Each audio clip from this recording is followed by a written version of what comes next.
Que faire lorsque ton ciel est fermé? Avant toute chose, j'aimerais poser cette fondation et expliquer ce que c'est un ciel fermé. Un ciel fermé, c'est lorsque tu es un enfant de Dieu. Tu es né de nouveau. Tu as donné ta vie à Christ il y a de cela plusieurs années. Mais tu ne vis pas les promesses de Dieu dans ta vie. Au contraire, tu vis quotidiennement le contraire et l'opposé de ce que Dieu dit dans sa parole. La Bible déclare dans Malachie chapitre 3, le verset 10. Apportez à la maison du trésor vos dîmes et vos offrandes, et mettez-moi de la sorte à l'épreuve, et vous verrez si je n'ouvre pas les écluses des cieux sur vous, et si je ne réponds pas la bénédiction en abondance. Mais toi qui es ici, tu apportes tes dîmes, tu apportes tes offrandes, semaine après semaine, mais tu ne vois aucune bénédiction dans ta vie. Maintenant, qu'est-ce que tu fais dans cette situation? Qu'est-ce que tu fais quand rien ne marche dans ta vie? Tu es là, tu regardes à gauche, ça ne marche pas. Devant toi, ça ne marche pas.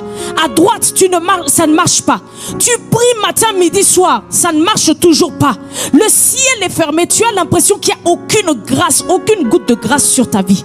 Qu'est-ce que tu fais dans ce temps-là? Sache que ton attitude dans le désert va déterminer la durée que tu vas passer dans ce désert. Mon frère, ma soeur, lorsque tu vois qu'il y a des incompréhensions dans ta vie, des incohérences dans ta vie, des choses que tu ne peux pas expliquer à la lumière de la parole, des blocages, des sécheresses dans différents domaines de ta vie, tu dois chercher la face de Dieu. Ne reste pas calme, ne reste pas dans la fatalité. Ne te dis pas, ah, mon sort est voué à l'échec, ma vie est vouée à ça. Non, tu dois chercher la face de Dieu. Il n'y a personne qui va le faire pour toi. C'est toi-même qui dois te motiver pour chercher la face de Dieu. Et c'est ce que le prophète Élie a fait. Il est monté au mont Carmel pour chercher la face de Dieu. C'est quoi maintenant, bien-aimé, chercher la face de Dieu? Chercher la face de Dieu, ce n'est autre que prier.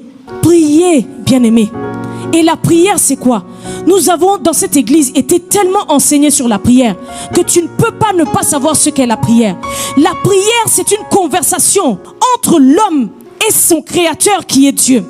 Donc la prière, c'est quand tu te mets à parler avec Dieu, lorsque tu te mets à communiquer avec Dieu, lorsque tu te mets à dialoguer avec ton Père. Peut-être que tu es en train de conduire, tu t'en vas à ton lieu de travail, mais tu es dans la voiture, tu conduis et tu commences à parler à ton Dieu. Seigneur, tu vois le problème que je suis en train de vivre dans ma vie. Cet enfant-là, Seigneur mon Dieu, je ne sais plus quoi faire, mais Seigneur, je viens prier à toi ce matin encore pour que tu m'accordes la solution, pour que tu m'accordes une guérison. C'est ça, bien-aimé, la prière. C'est aussi simple que ça. Ce n'est pas des mathématiques. Seulement tu ouvres ta bouche et tu commences. Seigneur, si quelque chose de mon passé agit encore sur mon avenir, je te supplie, pardonne-moi. Si j'ai blessé, trompé ou manqué de respect à quelqu'un sans le savoir, je demande pardon.